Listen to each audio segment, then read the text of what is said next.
Welcome back to Idle Talk. Today is a little bit of a bonus episode. I don't really got anything to talk about. I think I had some shit in my sticky notes, but I don't think I'm gonna just touch upon them. I don't think I'm gonna talk anything too crazy about it. But first things first. Have you guys seen that documentary called "The Tinder Swindler" on Netflix? It's a vibe. It's a vibe, guys. I mean, I guess for those girls that were affected by this guy, and I'm gonna explain it to you in the way I remember.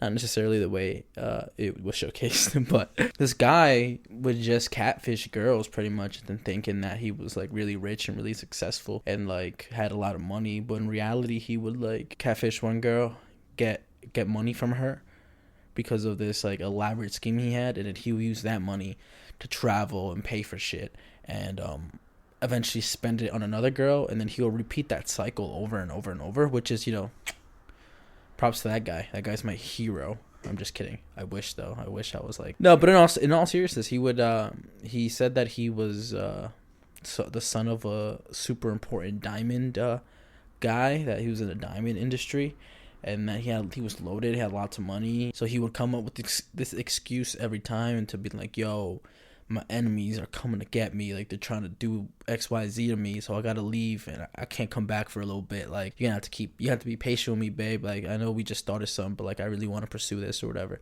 So he would take advantage of the girls in that way. It was real emotional manipulation at that point.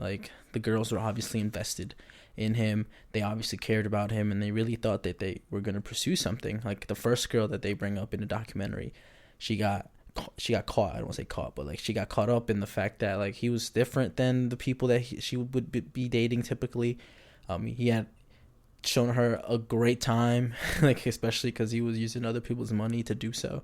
But apparently they were in a committed relationship, and they were talking about moving in together, having an apartment in London. And so she got all excited about that, and she was apartment hunting, and she was looking for a place that they could be. He was like, "Yeah, just let you know, the monthly budget for rent would be $15,000, and obviously she was super impressed and couldn't believe that she had met somebody so spectacular. So a lot of the consensus on the internet was that the girls deserved it. So they showed us 3 girls throughout the documentary, and they told their side of it. But apparently a lot of the internet believes that, hey, next time don't just date him because he hasn't money. Of course that guy was good looking, but looks and money I think would play a factor in why they went into pursuing this kind of relationship. And I guess a lot of people just were upset about that. They were like, hey, it's a little fucked up that you it's fucked up that this happened to you, but it's also fucked up that you decided to kind of pursue this guy. I mean, to those comments, I kind of want to say what if it was you? What if that an opportunity that presented itself to you, would you not take it? I think those particular insights and comments of the documentary make me kind of think of that dinner with Jay-Z, or $500 million or something like that, and or $500,000 or some shit, whatever the meme is, right? And then he if the people that take the dinner, Jay-Z is gonna say you should have took the money, and so I think it's kind of like that. It's an opportunity presents itself, and of course it's take it, why not? Clearly there's ramifications if it's not good and not genuine. I would have taken the chance though. That's just me though. I would have been in this documentary if that dude dudes. I would be like, yo, what's up? Hey, let me try something new. Then you took me on a plane for the first date, bruh. Okay, let's see. You know what? Let's see what happens. I'm down for whatever. But at the end of the documentary, that's where it got kind of interesting, because the third girl was scamming him back. So she saw an article at that point of the documentary, how they were pacing the storytelling, and she saw an article about him, and she's like, hey, that's my boyfriend for a year and some change. And so she took out loans to help him out too. He used the same sob story for every girl that he was in contact with. She was like, hey, I work in the fashion industry. If we want to get you more and more money, I can get you the loans, but on top of that, I can also sell your clothes because I know they're worth a lot. And so she went to visit him. She played her cards well. She had that stone cold poker face, and she was like, yeah, I'll sell these and I'll send you the money ASAP. I'll send you the money, don't worry about it. These are gonna sell fast because they're high value. And she scammed him. She took his shit, sold it, and she just this is my money now. So she was the best part of that documentary. I do recommend you watch it. It is very interesting from beginning to end. I think it was only 2 hours long or less than that, but it felt so much. It felt so much information, and And I'll give Netflix the credit on the documentary. It was pretty well put together, and it was very insightful and very thoughtful of how they told that story. Also, that show with Kristen Bell, the parody of like that one movie about some woman across the street or whatever, like the woman across the street from the girl in the window. That's the Netflix show, I think.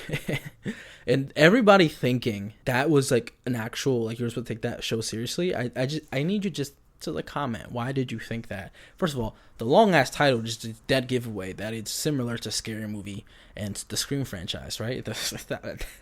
Scary Movie 4, Scream 4, Scream 3, things like that, you know. Just the fact that I watched this with my little sister, and we knew that it was gonna be a spoof, a parody, that how people who don't know what spoof is, so it's like a parody. And we had a great time watching that movie, except when we got to like that one episode where Kristen Bell just gets fucking railed everywhere, like on the fucking stairs, on the counter, in the bathroom, in the bed. And I'm just like, yo, the shit that had me weak was like when they showed her on the kitchen island, and I was like, on the kitchen island?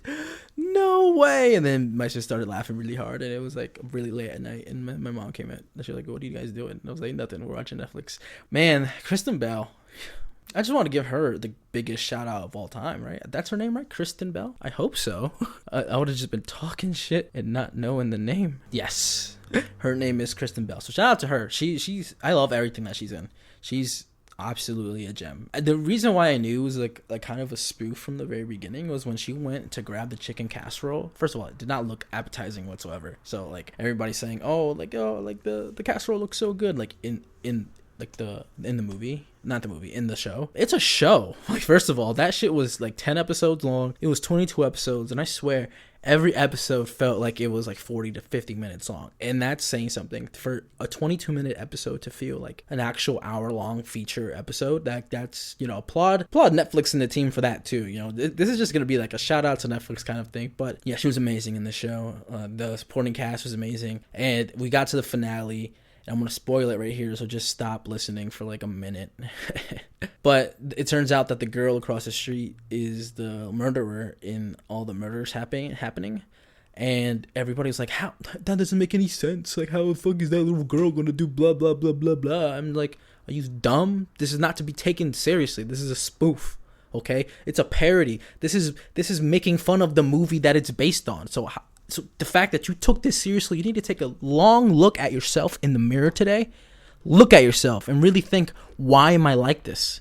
Why did I think that was serious? Why did I think that was actually the fucking serious version of this particular form of media? Think about it.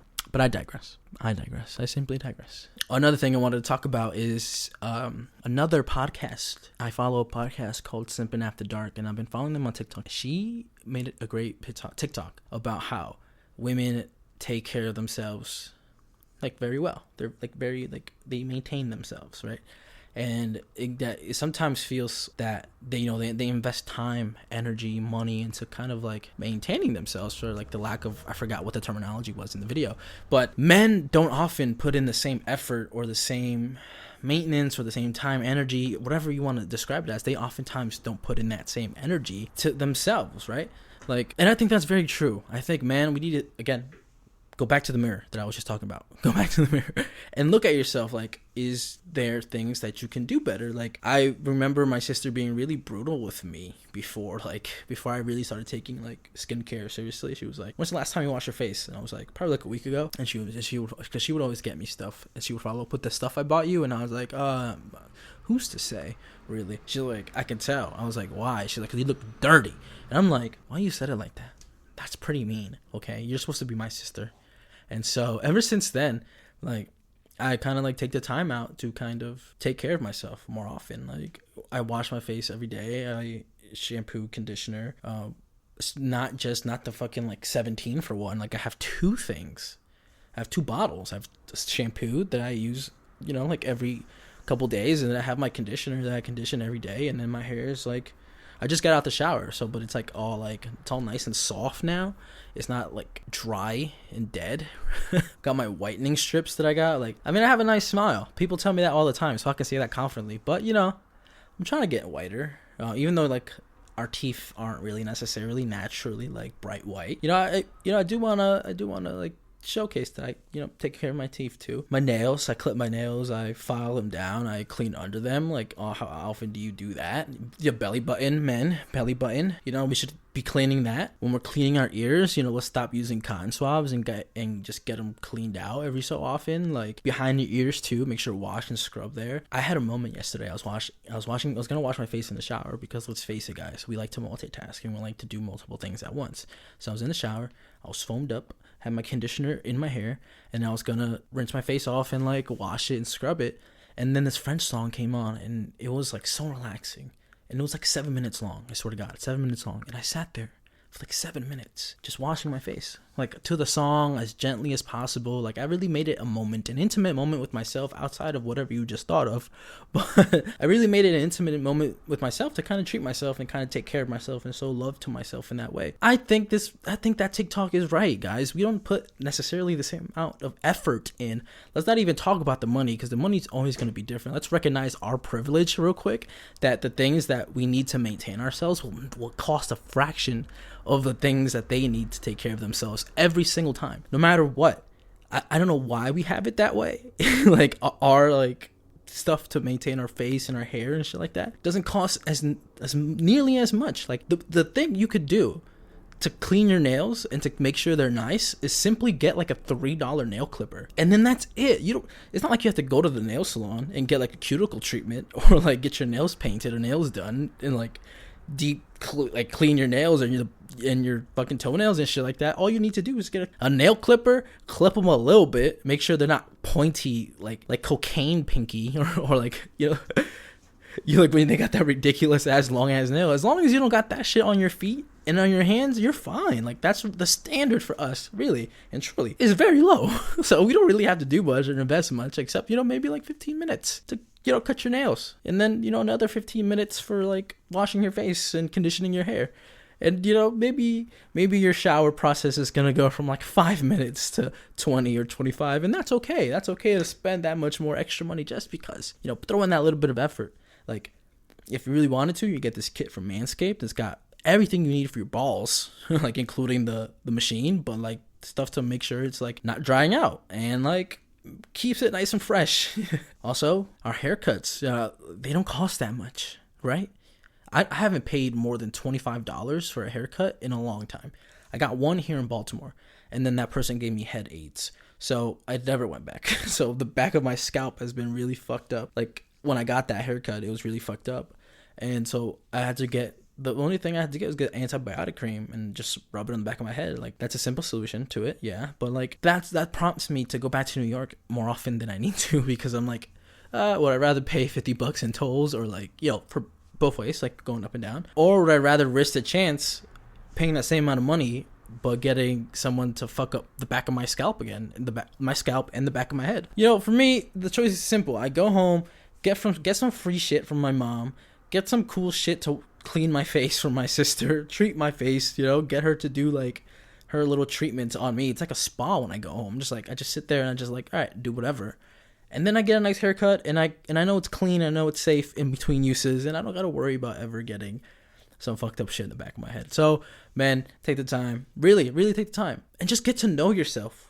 Treat it as a kind of as an interview to yourself. Like, get to know every single, like, really just stand there, be vulnerable with yourself, and just be like, all right, this look, like, okay, touching my face, touching my head, like, am I dry, am I oily, and then talk with a woman in your life. Find yourself a woman that would take the time to kind of explain to you what you need. Like if you have a little sister, they're perfect. They're perfect on telling you what it is and how you can fix it, and just be grateful for that. And if you don't, ask your girl, or ask your mom, or like a cousin, ask somebody. Take the time, really, really get to figure out what could work for you, and invest in that. Because what's the worst thing about being with a bad bitch? There's no worse thing. But the worst thing for her is being a bad bitch and then having a crusty dude by her side, or someone that hasn't fucking showered in like 2 days, or somebody that hasn't really gotten a haircut in like 6 years.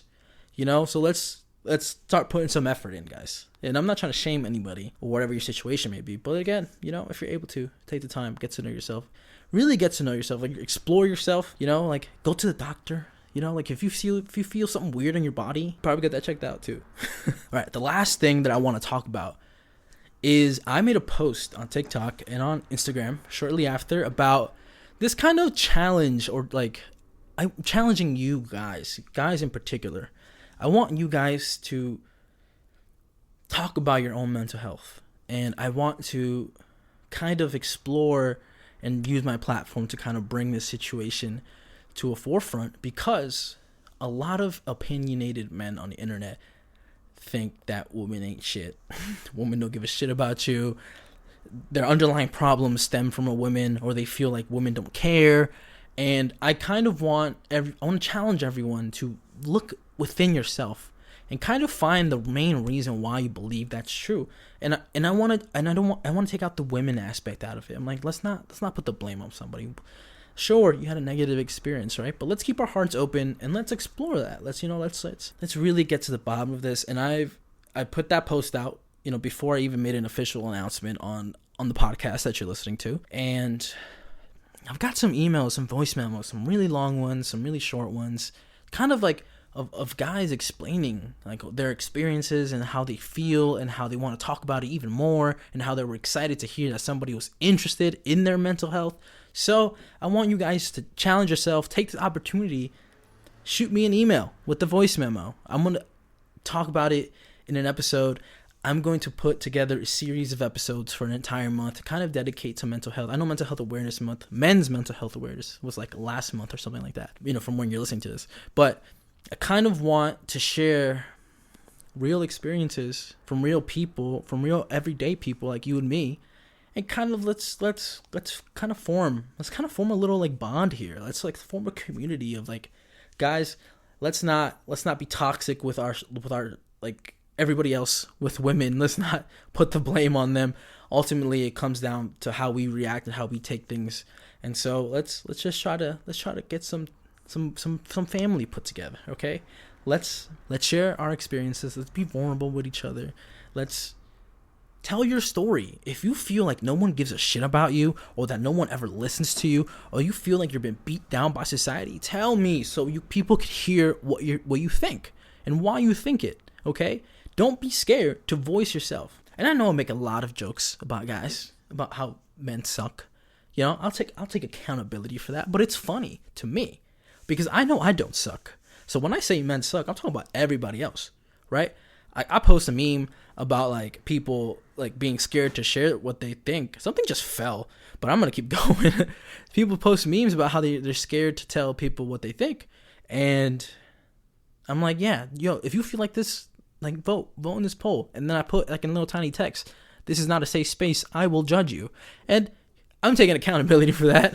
But again, but me putting this post out there, I knew people would relate, and I knew people would think of a time, a particular time, an instance, because man, let's face it, you don't forget things. And so if you feel that way still to this day, please reach out. I want to get as many real experiences in as possible, and I want to share them with people who may want to participate and may want to be heard as well. So I think this is where I'll end this episode. It's a little random. It's a little out of nowhere, so it's not going to be a main episode. It's going to be a bonus episode, so it'll go up during regular Idle Talk scheduled hours. But that's it for me, guys. Really, let's just be cool with each other. Let's talk to each other. Episode 50. That one's going to be a little more structured. Technically this would have been episode 50, but I want to get more opportunities to kind of feature other people. So episode 50 is going to be all about me, okay? That's going to be the precursor to the series of episodes I post, because it's going to be all about you and how you guys feel. But I'm going to go first in this thing. I want to tell you about a time in my life where I felt that way, or maybe I may not have felt that way, and I'm going to share everything about it from start to finish, and be excited for that. Okay, guys, let's be real with each other. Let's be vulnerable. Let's be accountable of one another too. So if this is successful in any way, like think of the relationships that could be formed through this, right? Guys, you feel alone, boo-hoo, like you're sad and alone, there's no one out there who understands you. that may not be the case. There might be other guys out there that feel the same way and that just really kind of want a support system or a support group. And you know what? Maybe we could do that for each other. And I think it's cool because people are open to being open about themselves. So that's it from me. Again, follow us on TikTok at Idle Talk Pod. Review us on Spotify, 5 stars, please, because now they have a rating system. Apple Podcasts, 5 stars, as usual. Twitter at Idle Talk Pod with a 0. Instagram at Idle Talk Pod, no 0, just regular O. But that's it from me. I'll see you guys tomorrow because I'm doing more minis. So pop out, listen to the minis. They're fun. They're like never that long. They're like 10 minutes at max or 2 minutes at minimum. So, I'm having a lot of fun making those. So go out, listen, please. It helps me out. I'm trying to reach some goals. I got a whiteboard. That's the back of it. I don't want to show you my goals. But, I'm writing goals on there every day. And I got a whiteboard because I could just erase it. If I wanted to, I'd just be like, okay, let's edit that goal. We hit it. Check. Next goal. All right? But I'll see you next time. I'll see you tomorrow. Peace.